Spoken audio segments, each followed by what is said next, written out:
다 함께 성경 봉독하겠습니다. 사무엘상 15장 20절로 23절 말씀입니다. 사울이 사무엘에게 이르되 나는 실로 여호와의 목소리를 청종하여 여호와께서 보내신 길로 가서 아말렉 왕 아각을 끌어왔고 아말렉 사람들을 진멸하였으나 다만 백성이 그 마땅히 멸할 것 중에서 가장 좋은 것으로 길갈에서 당신의 하나님 여호와께 제사하려고 양과 소를 끌어왔나이다 하는지라. 사무엘이 이르되 여호와께서 번제와 다른 제사를 그의 목소리를 청종하는 것을 좋아하심같이 좋아하시겠나이까. 순종이 제사보다 낫고 듣는 것이 순양의 기름보다 나으니 이는 거역하는 것은 점치는 죄와 같고 완고한 것은 사신 우상에게 절하는 죄와 같음이라. 왕이 여호와의 말씀을 버렸으므로 여호와께서도 왕을 버려 왕이 되지 못하게 하셨나이다 하니. 아멘. 우리는 최근 계속 사울 왕에 대한 말씀을 묵상하고 있습니다. 사울 왕 인생을 한마디로 요약한다면 시작은 좋았지만 끝이 좋지 않았던 인생이라고 할 수 있습니다. 사울 왕은 시작이 좋았습니다. 베냐민 지파에서 이름 있고 존경받고 있던 기스의 아들로 태어났습니다. 비교적 유복한 가정에서 태어나 성장한 행운아였습니다. 키도 다른 사람보다 어깨 위가 더 있을 만큼 장대했습니다. 외모도 준수한 꽃미남이었습니다. 물 길러온 소녀들이 사울을 처음 보고 흥분할 정도로 꽃미남이었고 그를 처음 본 백성들도 외모만 보고서는 다 왕으로 손색이 없다고 여길 정도였습니다. 또 아버지가 잃은 암나기들을 찾으러 3일 동안 먼 지역을 두루 찾아다닐 정도로 성실하고 책임감이 강한 사람이었습니다. 또한 겸손했습니다. 사무엘이 사울에게 왕이 될 것을 고하자 자신은 가장 작은 지파에서 가장 미약한 가족 출신이라고 말할 정도로 겸손했습니다. 그리고 제비뽑기로 왕으로 뽑혔을 때도 진보따리들 사이에 숨어 있을 정도였습니다. 권력에 집착하거나 권력을 스스로 탐하는 사람이 아니었습니다. 왕으로 택함받은 후에도 소들을 몰고 논밭을 갈던 성실한 농부였습니다. 왕 옹립을 인정하지 않고 대적한 비류들에게도 너그러운 사람이었습니다. 또 왕이 된 후 첫 전쟁에서 놀라운 지도력을 발휘하기도 합니다. 암몬 왕 나하스가 길앗 야베스를 포위하고 백성들에게 항복을 요구할 때도 온 이스라엘 군대를 소집하여 대성을 거두었습니다. 이로 인해 비로소 백성들의 지지를 받게 되었으며 왕으로서의 기반을 다질 수 있었습니다. 분명 그는 시작이 좋은 사람이었습니다. 하지만 안타깝게도 그는 끝이 안 좋은 사람이 되고 맙니다. 그렇다면 왜 그는 끝이 안 좋은 사람이 되고 말았겠습니까? 두 가지 결정적인 불순종 때문이었습니다. 사무엘서 13장부터 15장까지는 사울이 왜 실패하였는지에 대해서 설명해 주고 있습니다. 첫 번째는 블레셋과의 전쟁에서 벌어진 불순종 때문이었습니다. 이스라엘은 사울 왕이 세워지면서 처음으로 상비군 제도가 생겼는데 그렇게 모아진 상비군이 3,000명이었습니다. 이 당시 블레셋은 이스라엘 국경 안쪽까지 수비대를 전진 배치함으로 이스라엘을 위협하고 있었습니다. 이에 사울 왕은 아들 요나단에게 1,000명의 군사를 나눠주면서 게바까지 진출해 온 블레셋의 수비대를 치게 합니다. 블레셋을 향하여 한판 뜨자고 전면전을 선포한 것입니다. 사울의 입장에서는 왕이 되었기에 뭔가 확실한 공적을 드러내어 백성들의 신임을 얻어낼 필요가 있었습니다. 그래서 선제 공격을 한 것입니다. 그런데 이것은 굉장히 무모한 공격임이 곧 드러나고 맙니다. 공격을 하자마자 블레셋도 옳거니 하며 전면전을 선포하고 싸우러 나온 것입니다. 사무엘상 13장 5절 말씀입니다. 블레셋 사람들이 이스라엘과 싸우려고 모였는데 병거가 3만이요 마병이 6,000명이요 백성은 해변에 모래같이 많더라. 그들이 올라와 베다웬 동쪽 믹마스에 진침해 막상 뚜껑을 열어보니 전력차는 생각보다 훨씬 더 심각했습니다. 이스라엘군은 고작 상비군 3,000명에다가 추가로 투입된 민병대가 전부였는데 블레셋군은 해변의 모래처럼 많았습니다. 그것도 병거가 3만 명이었고 마병이 6,000명이었습니다. 수십 대 1의 싸움이었습니다. 보병을 빼더라도 이스라엘 군사 1명이 오늘날 탱크와 견질 수 있는 병거 10대와 기마병 2를 동시에 상대해야 하는 상황이었습니다. 어벤져스가 아니면 이길 수 없는 전쟁이었습니다. 한쪽은 중무장한 정규군이었고 한쪽은 칼도 창도 없이 삽과 괭이와 같은 농기구를 들고 나온 농민군이었습니다. 마치 껌 좀 씹던 중동 일진과 인천 구월동 조폭들과의 싸움처럼 보였습니다. 자기 주먹만 믿고 나간 중진 일진들의 맞짱 상대는 어마무시한 조폭들이었습니다. 온몸에 용 호랑이 문신을 새기고 야구방망이와 쇠파이프, 사시미 칼을 손에 들고 나타난 엄청난 덩치들의 조폭이었습니다. 이스라엘 상황이 이와 비슷했습니다. 사무엘상 13장 6절로 7절 말씀입니다. 이스라엘 사람들이 위급함을 보고 절박하여 굴과 수풀과 바위 틈과 은밀한 곳과 웅덩이에 숨으며 어떤 히브리 사람들은 요단을 건너 갓과 길라 땅으로 가되 사울은 아직 길갈에 있고 그를 따른 모든 백성은 떨더라. 일전에 암몬 왕 나하스를 이겼을 때를 생각하고 자신만만하게 동참했는데 상황은 그게 아니었던 것입니다. 상황을 뒤늦게 파악한 이스라엘 사람들은 기겁을 하고 도망치기에 바쁩니다. 절박한 심정으로 자기 몸을 감출 수 있는 곳을 다 찾아가 숨어버렸습니다. 6절에 은밀한 곳은 무덤을 가리킵니다. 숨을 데가 없으니 무덤 속으로까지 피신했다는 것은 그만큼 혼비백산했다는 말입니다. 어떤 사람들은 아예 요단강을 건너 멀리 피신하기도 했습니다. 그래도 사울과 함께 남은 백성이 있기는 했지만 모든 백성은 떨더라. 남은 모두도 다 공포에 휩싸여 있었습니다. 이 상황을 어떻게든 수습하려면 제일 먼저 하나님께 제사부터 드려야 했습니다. 그런데 제사를 인도할 수 있는 사무엘이 오지를 않았습니다. 계속 시간이 지체되자 그나마 남아있던 백성들마저 이탈하기 시작했습니다. 게다가 블레셋은 며칠 전까지 사울의 진영이 있었던 믹마스까지 진격해 들어온 상태였습니다. 그런 상황에서 사울은 제사장이 아니지만 자신이 직접 번제를 드려야겠다는 마음을 먹습니다. 어쩔 수 없는 부득이한 선택처럼 여겨졌습니다. 13장 9절 말씀입니다. 사울이 이르되 번제와 화목제물을 이리로 가져오라 하여 번제를 드렸더니 그런데 이것으로 결정적인 잘못을 저지르게 됩니다. 사울이 몰락하는 비극의 시작점이 되어 버립니다. 번제가 끝나자마자 사무엘이 도착합니다. 서둘러 사무엘에게 문안했지만 사무엘은 화가 난 목소리로 왕에게 무슨 일을 했냐고 다그칩니다. 13장 11, 12절입니다.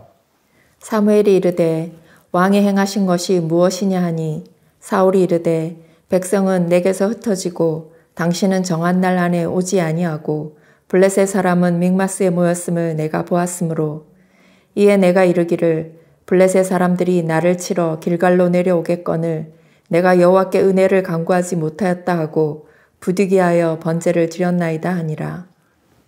핑계 일색입니다. 자신의 상황을 변호하며 핑계를 댑니다. 백성들은 두려워서 이탈하고 있는 상황이었습니다. 사무엘 당시는 일주일을 기다려도 올 기미가 보이지 않았습니다. 게다가 블레셋은 턱 밑까지 치고 들어와 이제 마음만 먹으면 언제든 길갈에 있는 자신을 한달음에 공격할 수 있는 급박한 상황이었습니다. 그래서 부득이하게 어쩔 수 없이 자신이 번제를 드릴 수밖에 없었다고 말합니다.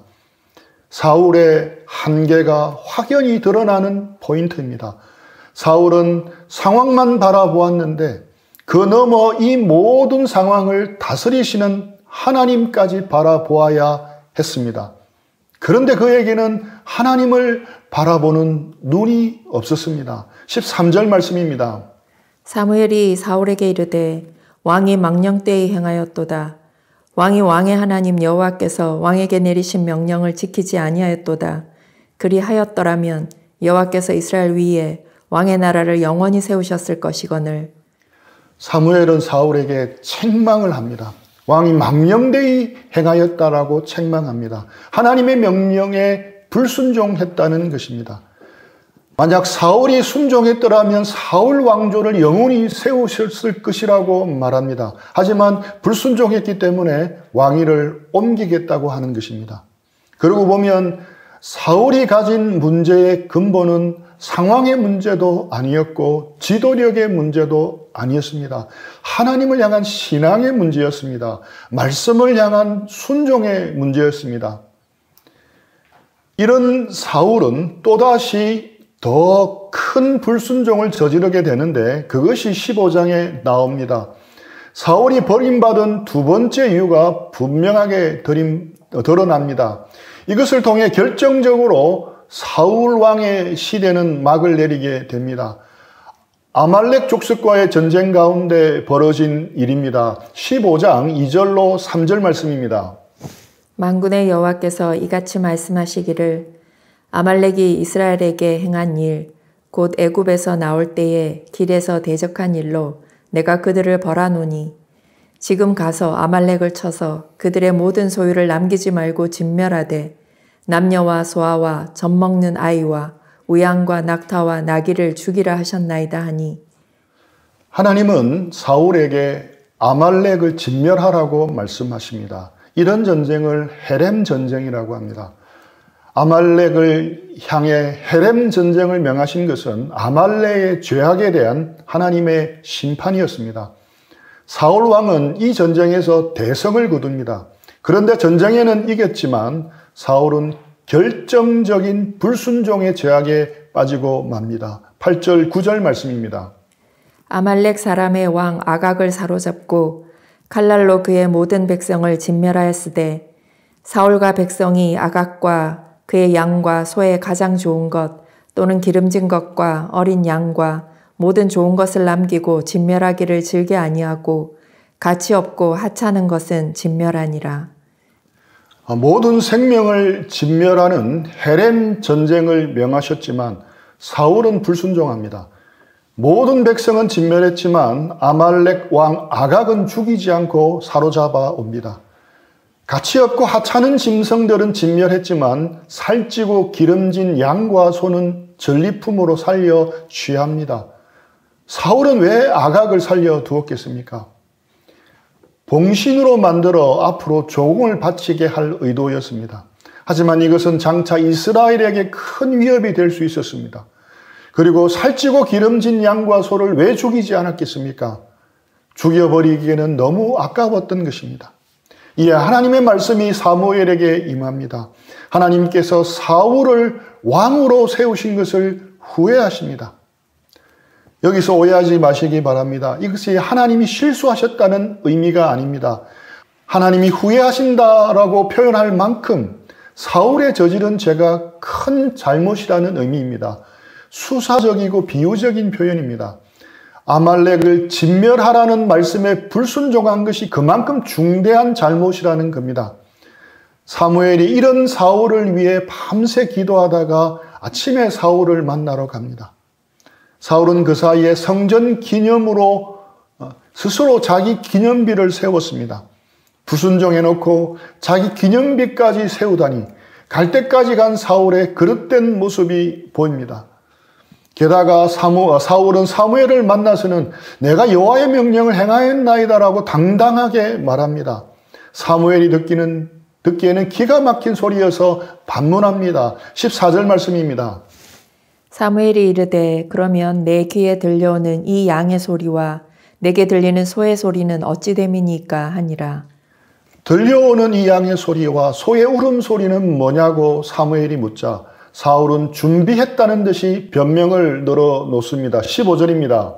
사울이 이르되 그것은 무리가 아말렉 사람에게서 끌어온 것인데 백성이 당신의 하나님 여호와께 제사하려 하여 양들과 소들 중에서 가장 좋은 것을 남김이요 그 외의 것은 우리가 진멸하였나이다 하는지라. 사울은 무리가 아말렉 사람에게서 끌어온 것이라고 말합니다. 자신이 한 것이 아니라 무리가 그렇게 했다는 것입니다. 책임을 백성들에게 떠넘기는 것입니다. 어디서 많이 본 듯한 장면이지 않습니까? 아담이 쓴 수법이었습니다. 아담은 자신이 범죄한 책임을 하나님이 주셔서 그와 함께 하신 여자 하와에게 책임을 전가했습니다. 그리고 그런 여자를 주신 하나님에게도 책임을 은근히 떠넘깁니다. 그런데 여기서 사울은 한술 더 뜹니다. 백성이 당신의 하나님께 제사하라고 남겨둔 것이라는 핑계를 댑니다. 21절에도 가장 좋은 것은 하나님께 드리기 위해 가져온 것이라고 반복해서 말합니다. 이때 사울은 자신의 하나님께라는 표현을 쓰지 않고 당신의 하나님께라는 표현을 2번씩이나 씁니다. 사무엘에게 드릴 번제물을 확보하기 위한 배려였다는 것입니다. 아주 교묘하게 책임을 피해가는 그럴싸한 변명이었습니다. 그러면서 결론적으로 자신은 하나님의 말씀에 순종했다고 주장하고 있는 것입니다. 팩트는 무엇입니까? 하나님 말씀에 대한 명백한 불순종입니다. 그는 부분적으로만 순종했습니다. 의도적으로 일부만 순종한 것은 불순종과 동일한 겁니다. 이런 사울에게 사무엘은 단호하게 신앙의 원칙을 천명합니다. 22, 23절입니다.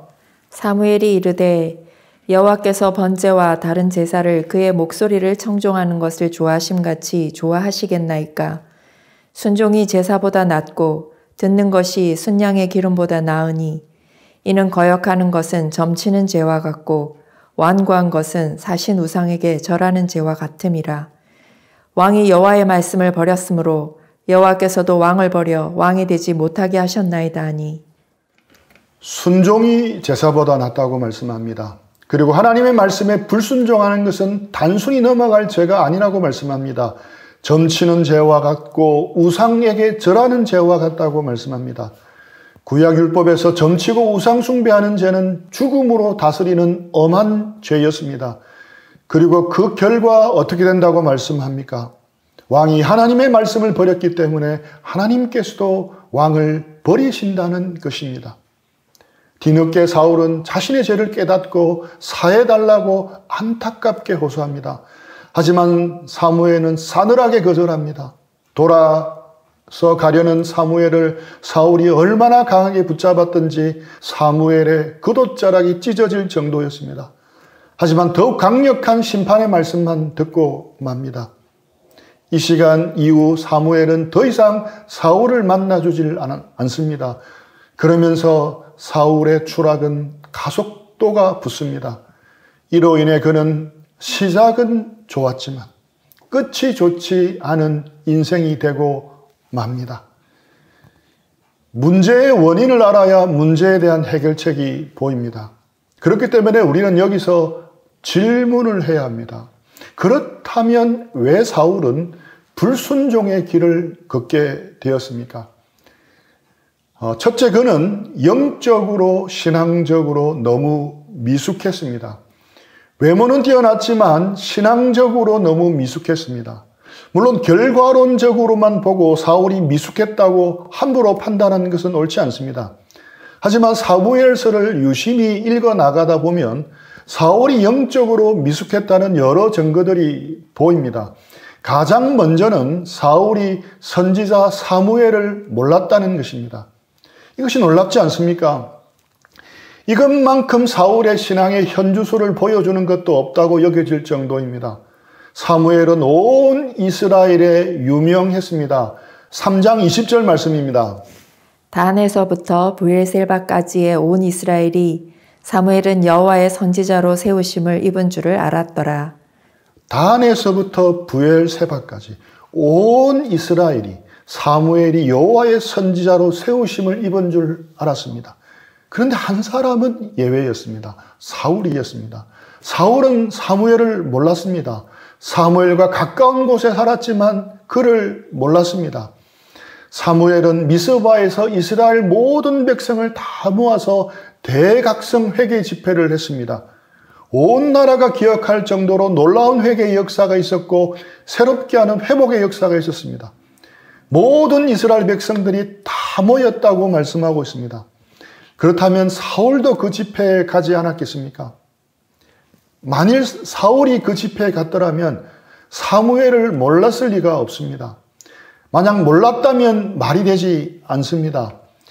대통령 취임식에 참석하여 대통령이 하는 선서와 연설까지 다 들은 사람이 대통령이 누구인지 모른다는 것과 같은 것이라 할 수 있습니다. 물론 성경에 나와 있지 않기 때문에 사울이 미스바에 갔는지 안 갔는지 알 수 없습니다. 하지만 그것과 관계없이 사울은 온 이스라엘이 다 알고 있는 사무엘을 몰랐습니다. 그만큼 영적으로 무관심하고 무지했습니다.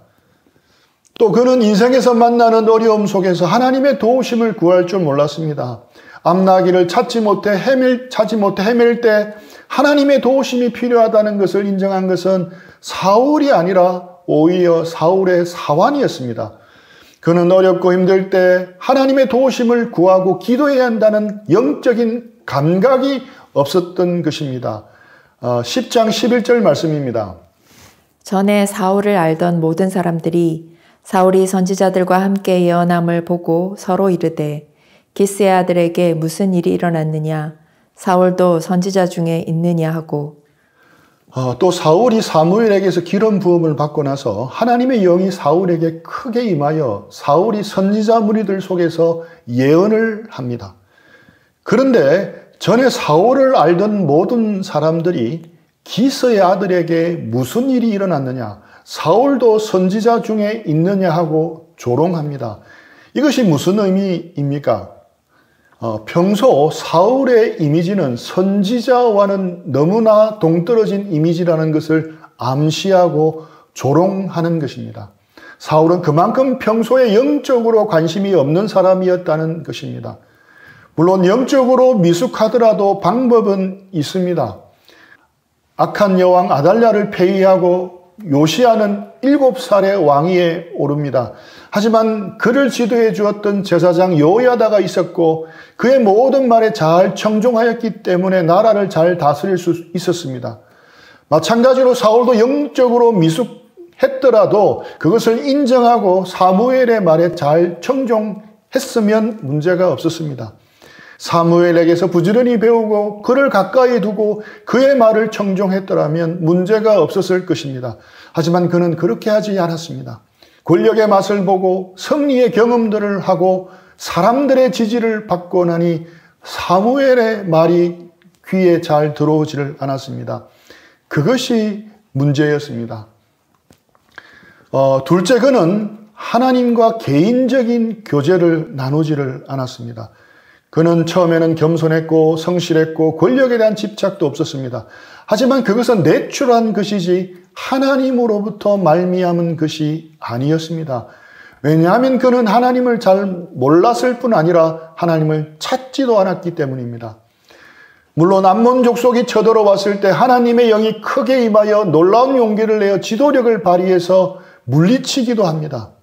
하지만 몇 번의 큰 영적 체험을 하는 것과 지속적으로 하나님과 교제하는 것은 별개의 문제입니다. 그는 하나님을 예배하는 사람도 아니었습니다. 하나님과 매일 교제하는 큐티 시간을 가진 사람도 아니었습니다. 그는 기도하는 사람도 아니었습니다. 14장 35절 말씀입니다. 사울이 여호와를 위하여 제단을 쌓았으니 이는 그가 여호와를 위하여 처음 쌓은 제단이었더라. 블레셋과의 전쟁에서 승리한 후 백성들은 배가 고파서 탈취한 양과 소를 마구 도살해서 핏째 먹는 일이 벌어집니다. 이에 사울은 큰 돌을 굴러오라고 명하고 임시 도살장을 만들어줍니다. 그랬더니 그 밤에 모든 백성이 각각 자신의 소를 끌어다가 그 돌 위에서 잡아 먹었습니다. 사울은 그제서야 그 돌 위에 하나님을 위하여 제단을 샀습니다. 그런데 성경은 이것에 대해 사울이 하나님을 위해 처음 쌓은 제단이라고 말합니다. 처음이라는 단어를 강조하면서 그때 비로소 처음으로 하나님을 위해 제단을 쌓았다라고 말하고 있습니다. 사무엘서 저자가 다소 냉소적으로 말하는 분위기가 느껴집니다. 사울은 왕이 되기 전에도, 왕이 되었어도 하나님을 개인적으로 찾지 않았습니다. 그냥 하나님을 관념적으로만 알았습니다. 간접적으로만 알았습니다. 사무엘의 하나님, 사완의 하나님이었지 사울 자신의 하나님은 없었습니다. 하나님을 알아야 제대로 순종할 수 있습니다.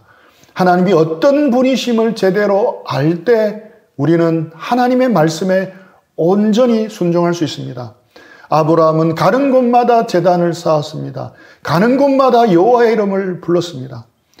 오늘 우리의 언어로 말하면 가는 곳마다 예배를 드렸고 큐티하며 주님과 교제하기를 힘썼다는 말입니다. 그 결과 그는 하나님을 개인적으로 인격적으로 알고 있었습니다. 그래서 힘들고 어려운 요구였지만 하나님의 말씀에 순종하여 사랑하는 독자 이삭까지 바칠 수가 있었던 겁니다. 그가 알고 경험하고 믿은 하나님은 죽은 자를 살리시며 없는 것을 있는 것으로 부르시는 이심을 알았습니다. 약속하신 그것을 능히 이루실 하나님이심을 확신했습니다. 그래서 순종할 수 있었던 겁니다. 그런데 사울에게는 그런 것이 전혀 없었습니다. 그러니 결정적인 상황에서 그는 불순종을 선택할 수밖에 없었습니다. 상황 논리에 굴복될 수밖에 없었던 것입니다. 실용주의 논리에 굴복될 수밖에 없었던 것입니다. 시작도 좋고 끝도 좋은 사람이 있고 시작도 나쁘고 끝도 나쁜 사람이 있습니다. 또 시작은 좋았는데 끝이 나쁜 사람이 있고 시작은 안 좋았는데 끝이 좋은 사람이 있습니다. 오늘 이 예배에 참석한 우리 형제자매들은 네 가지 중 어디에 속하기를 원하십니까? 끝은 아직 알 수 없지만 분명한 것은 우리 모두는 시작은 좋은 사람들임에 틀림없습니다. 우리 대부분은 20대 초반 이전에 예수님을 믿고 지금 이 예배에 참석하고 있습니다. 그것만 해도 좋은 시작의 복을 받은 사람임이 틀림없습니다. 이제 우리가 어떤 끝으로 인생을 마무리할지는 우리의 선택에 달려 있습니다. 우리 모두가 시작이 좋았으니 끝이 다 좋게 되기를 축복합니다. 그런데 끝을 잘 마무리하는 것은 시작을 잘하는 것보다 더 어렵습니다. 지도력 평생 개발론으로 널리 알려진 플러신학교의 로버트 클린턴 교수는 광범위한 연구 결과를 발표하면서 리더들의 70% 이상이 끝이 좋지 않다고 말합니다. 클린턴 교수는 성경과 교회사에 등장하는 사람 900명을 연구했습니다. 그는 그 900명 중에 뛰어난 지도자로 평가된 사람이 100명 정도였다고 합니다. 그런데 그 100명 중에서도 끝이 좋았던 사람은 별로 많지 않았다라고 말합니다. 또 그는 지난 수십 년간 미국의 여러 목사들을 직접 지켜보며 인터뷰했는데 놀랍게도 90% 이상이 끝이 좋지 않았다라고 합니다. 때로는 스캔들로 인해 실족하였고 교회 안에 심한 분열과 득스럽지 못한 은퇴로 끝이 좋지 않았다라고 합니다. 이스라엘의 역사만 봐도 확인할 수 있습니다. 사울, 다윗, 솔로몬 그리고 남유다의 20명의 왕, 북이스라엘의 19명의 왕 중 이렇게 총 42명의 왕 중에서 끝이 좋았던 왕을 꼽으라면 한 손으로 다 꼽을 수 있을 정도로 적습니다. 물건도 끝이 좋아야 명품이 됩니다. 영화도 끝까지 다 보고 나서도 깊은 여운을 남겨야 좋은 영화입니다. 끝이 좋은 회사가 좋은 회사이고 끝이 좋은 사람이 좋은 사람입니다. 결혼 생활도 끝이 좋아야 합니다. 신앙 생활도 끝이 좋아야 합니다. 우리 모두는 젊었을 때 혹은 어렸을 때부터 하나님을 믿는 신앙을 가졌습니다. 정말 복된 시작이라 생각합니다. 이제 끝이 좋기를 힘써야 합니다. 우리 가운데 사울과 같은 삶을 살기를 원하는 사람은 아무도 없을 것입니다. 하지만 원치 않더라도 우리는 사울처럼 살 수 있음을 명심해야 합니다. 사울 왕처럼 끝이 좋지 않은 삶을 사는 방법은 간단합니다. 영적으로 미숙한 사람으로 그냥 그대로 남아 있으면 됩니다.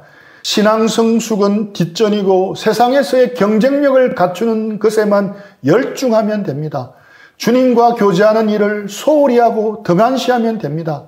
매일매일 주님과 동행하기를 힘쓰지 않으면 됩니다. 굳이 하나님과 인격적인 사귐을 가지려고 애쓰지 않으면 됩니다. 당장에 큰일이 일어나지 않습니다. 하지만 우리가 그런 삶을 지속한다면 우리는 반드시 사울처럼 될 수 있습니다.